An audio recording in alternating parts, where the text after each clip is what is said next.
Hi and welcome to The Winning Factor.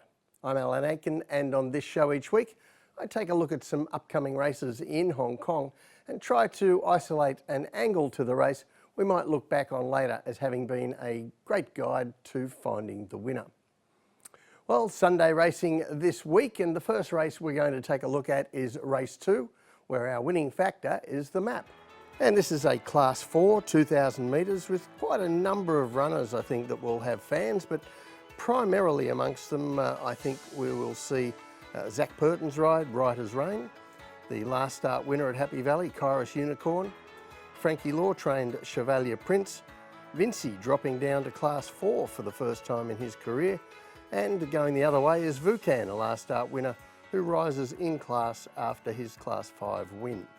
And for me, the ones out of that group that stand out are Chevalier Prince, Korres Unicorn and Ryders Reign. Now, Chevalier Prince had his drop back into this class last start, but I'm not going to show you that. I'm not sure it would really help much because he had a bad scope after the race, mucus in the trachea, and that explained his underperformance. No, instead, I'm going to take you back to a race early in the season when Chevalier Prince, over the same course and distance as Sunday, I think was then and remains the best thing beaten, the most unlucky loser of the entire season.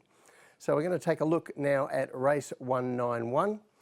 And in red colours, gate 2, Chevalier Prince jumps well enough here, but he's in no hurry as there are quite a few others who want the lead. And the first 800 metres here you see on the heat map is quite truly run. Now, Keith Young gets a nice spot in 6th and remains there for the first half of the race. The key moment for him is about 700 metres from the finish when Young elects to leave the rail, comes too wide, and no sooner does he do that than he finds a well-beaten runner dropping straight into his lap, and he gets pushed back through the field rounding the home turn to straighten up as third last, and that's the very part of the race he should really have wanted to be making ground getting into the race. Now, when they do flatten out, he's far too far away to win the race, but applies himself very bravely in the run down to the line and almost pulls it back out of the fire. Now, as I said, that was 2,000 metres, was in Class 3, and the same course and distance as we see on Sunday, so certainly very relevant. For Korres Unicorn, well, we don't have to go back quite as far. In fact, we only have to go back to a recent Happy Valley meeting where he won in this grade, and this is race 655, and he's the grey. He's in gate 10 with the blue and green colours, red cap, and his rider Blake Shin takes him back in the field from the wide gate. But you see on the heat map a strong early tempo, a genuine speed mid-race, and this sets it up for the grey to be able to run on and get into the finish. And this was a great ride from Shin because he resisted the temptation to come around the field, knowing that Korres Unicorn likes to lay in, and having the rail on his right-hand side really helps this horse to track correctly and to give you his best, and he gets up in the final stride. And then there's Ryders Reign, who runs on in just about everything, even when the tempo's against him, and a few other things were against him, as they were in his most recent effort behind Ryders. So we'll take a look at that. And this is race 648. He's in all maroon colours, gate 14. And Zac Purton doesn't have a lot of choices early but to go back. And the horse doesn't have much tactical pace anyway. Now, the early speed was okay, but note on the heat map an anchor drop from the 1,200 metres to the 800 metres where the leaders slowed right up. Several runners made half-hearted runs around the field then from the 800, including Ryders Reign, but they don't go on with it. Now, key point here for Ryders Reign occurs rounding the home turn and straightening up, because he's beaten for acceleration once the pace picks up again, and the winner, Ryders, comes around, shoots away, gives him a bit of a squeeze up on the way through as well, and it's race over. But after that interference, we see Ryders Reign pick himself up, and he works home again at the finish in what was another sound effort. Now, you can certainly say that on that run he should have been much closer to the winner. Part of that is his own fault. He lacks tactical weapons, but nevertheless he does stay well, and the extra 200 metres of Sunday's race is going to suit him. But I made the map the factor here, and let's see how that's going to be critical to the outcome, because as is often the case, we find a lower grade staying race here without speed. This 2,000 metre start is poison for horses drawing wide and going forward to get a position, and that will hurt Vucan, Daily Charm, or even Go Ballistic here, and the lack of pace overall hurts Ryders Reign or Vinci, who will give away starts, even if a decent draw may help them to be a little closer than is usual. Now, although Korres Unicorn we saw go back to the rear from an outside gate last start over 1650 metres, and he often does that from the wide gates, we've also seen him closer from good draws like he has here, and he also gets a step up in distance, so I don't think he'll be that far away. All the meanwhile, Chevalier Prince, he's often near the lead in his races, even a potential leader here. So the tip in race 2, Chevalier Prince, his winning factor, the map. We saw that unlucky run earlier in the season that showed that he runs out a strong 2,000 metres, and I think that he's the one with the tactical finesse here to take advantage of the conditions of the race, the circumstances of the race, and that's going to disadvantage quite a few of his rivals. The other race I want to take a look at on Sunday is the following event, race 3, and here our winning factor, the conversion rate. Now, quite a decent class 2 this, with Zach Purton jumping onto the Derby place getter, Money Catcher. Turin Red Sun, another who ran well in the 4-year-old races and will have fans here.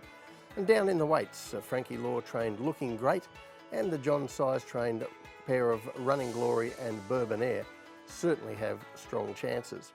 And most of all, I want to draw attention here to the 2 runners from Frankie Law's yard. That's Money Catcher and Looking Great, and the 2 John Size runners, Running Glory and Bourbon Air, because they fall under the heading of conversion rate horses. Now, this is a term that I use where we look at horses that have not won their most recent start, but they have run 2nd, 3rd or 4th. They look ready to win, and then we analyse the performance of their trainers with these kinds of horses. And although this is a statistic that doesn't come up for discussion much, over the years it's been very significant. As you'd be aware, Size and Law are fighting out a tooth and nail battle for the Trainers' Championship, and over the years this conversion rate performance has been a great guide to who ultimately wins out in the championship race. I'm going to show you some statistics on that now.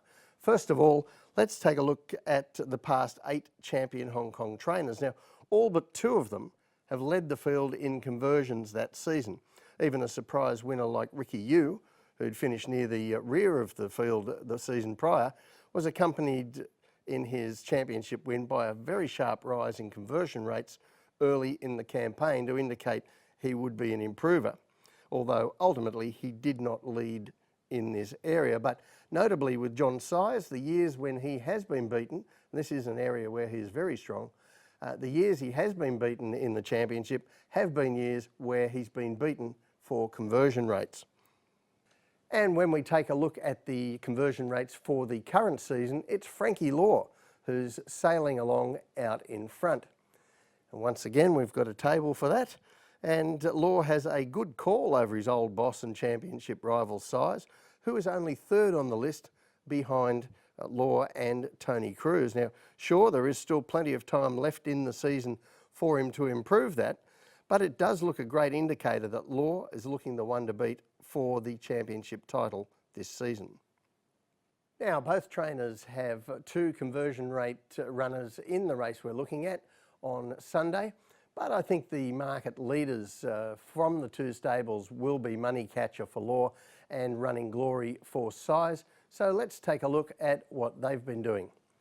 Money Catcher, of course, 3rd in the Derby this season, but his most recent appearance was over 1650 metres on the dirt.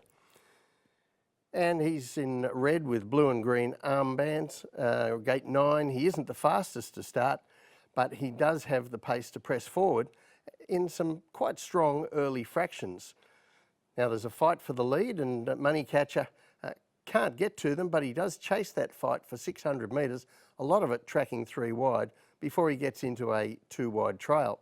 When the pace comes off about 10 seconds later, Money Catcher is immediately back out 3 wide again, looking to improve, so he hasn't had a lot of peace.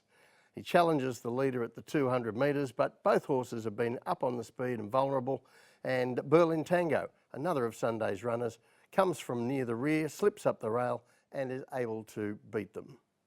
Now, Running Glory's already had a great season, and he also dropped back in distance to 1600 metres at his most recent start. And we'll take a look at that. This is race 665, and from barrier 6 in pink colours, Running Glory also not the best away. He does tend to race back, and Alexi Bedell settles him towards the rear in an expected slowish pace early, but we see the speed pick up in the second section. Then Blake Shin on the leader turns up the heat after the 800 metres, and he has them all chasing by the time they turn for home. Running Glory gets into the preferred ground near the outside rail, and he keeps coming as the leader runs out of petrol, but the post comes up too soon and he just misses. Now on the map for Sunday's race, a smallish field, and I think we have a fairly relaxed sort of a tempo shaping up for this event. Back up to the Derby distance, I think Money Catcher may even be the leader in the race this time, although Enjoying is also a candidate for the front running ride. Running Glory, he'll again take his position back off the speed, and he'll be looking to use his change of gears late. It's a race shape that probably leans more towards horses nearer the front. So the tip in race 3, Money Catcher. His winning factor, the conversion rate. Now he's yet to win a race in Hong Kong, Money Catcher, but he has run very well against the best of his age. He gets a nice map here, and most of all, his trainer Frankie Law is shooting the lights out with his conversion rate horses this season. Well, that's it from the winning factor for this week. Good luck on Sunday. We'll see you next time.